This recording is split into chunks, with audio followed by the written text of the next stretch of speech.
vertical integration is a huge factor and differentiator for you.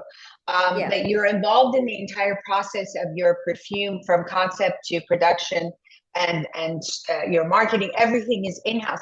Can you explain what vertical integration means and what is a perfume house that is vertically integrated? What does it look like? What does a concept to finish look like for you at Ormonde Jayne? Well, first of all, I had to look up vertical integration because I didn't know what it meant. So when I realized what the question meant, then I thought, okay, well, that's easy enough. So so from me personally, of course, because I've been in business now for 25 years, a lot of people know me. And I've got the luxurious position that people send me oils from different fragrance houses every year. I get 3 or 4 oils that they know I might like because they know my style of perfumery.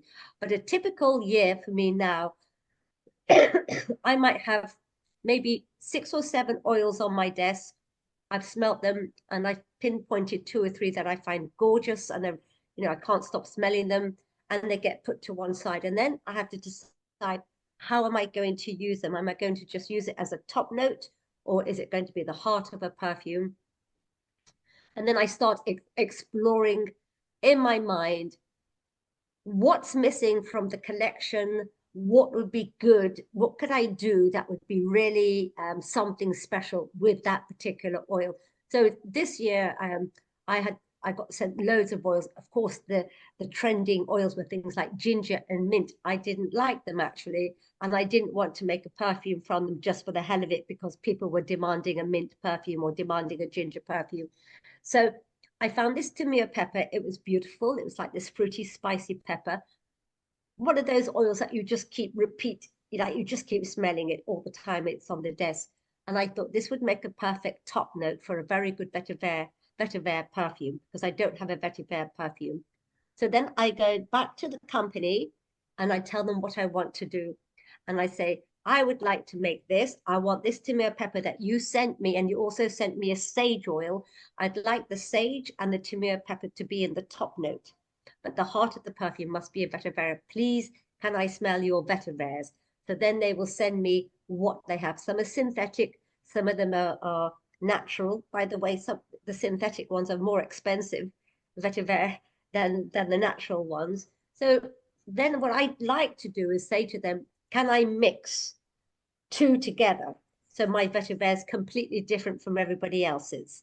And they will tell me if it's compliant or not, because you have to have all your IFRA. So they said, if you put 50% of that one with 50% of that one, you would be compliant. But you wouldn't be able to do this, or this, but you can do this. So then I've got my second building block. So then I'm going, okay, so this is the top note, that's the heart, that's the way I want it to be. And then they would have a whole big room because these days it's not like one perfumer in a room, like a master perfumer sitting there all alone. It's far more modern these days. And there might be a very big room where 5 or 6 different perfumers sit sort of at their own desk, but open plan, and they walk over to each other's desk and discuss. It's very nice, actually, very relaxed.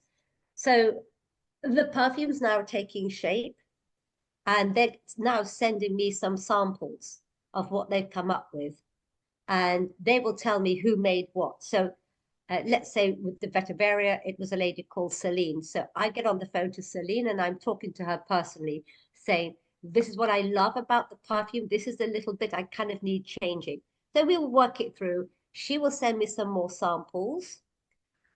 I would find, okay, number 3 is definitely how I want to go forward.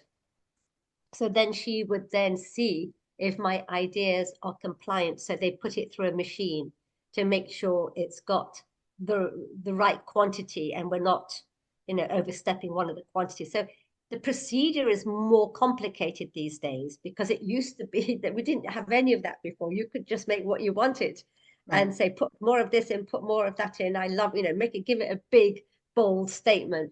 But,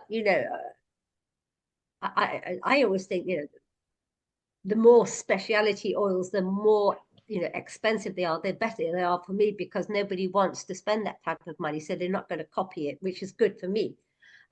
but it's not that simple these days. So once I've got the IFRA compliancy, that it's legal and that this can go to market, then they send me the formulation, and we have to upload it onto the portals, one for America, one for Europe, one for UK, with all the allergens on it stated.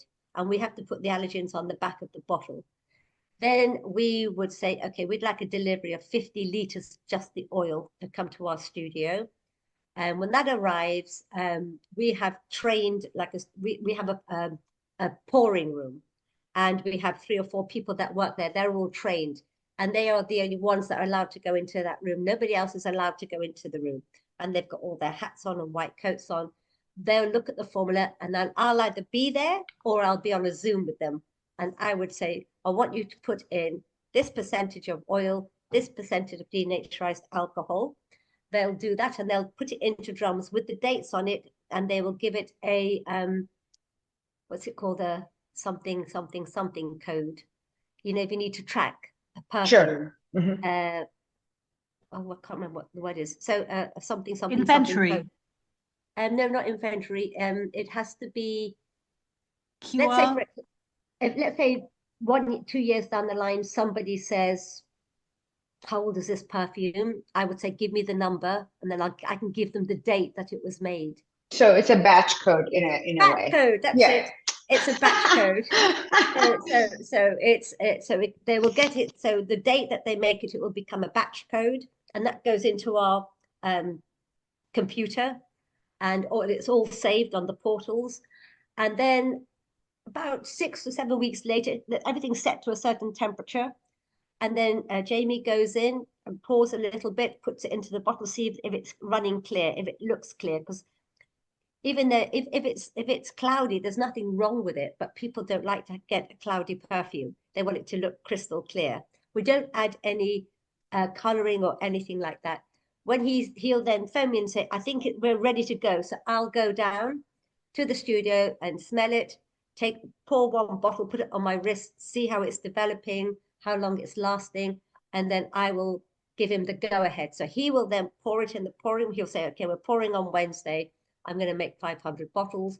Then it gets boxed, cellophane wrapped, the batch code gets stamped on it, and it goes into storage. And then we launch it and say, this is available now. So our partners are able to purchase it. We've got a hub in Dublin, and that's to serve the European Union. After Brexit, we were finding it very hard to ship into Europe. So we have an Ormonde Jayne open brackets, Europe close brackets. We have a hub in America, in Rochester, which is New York State, near the Canadian border. And then we have our own hub in Kent.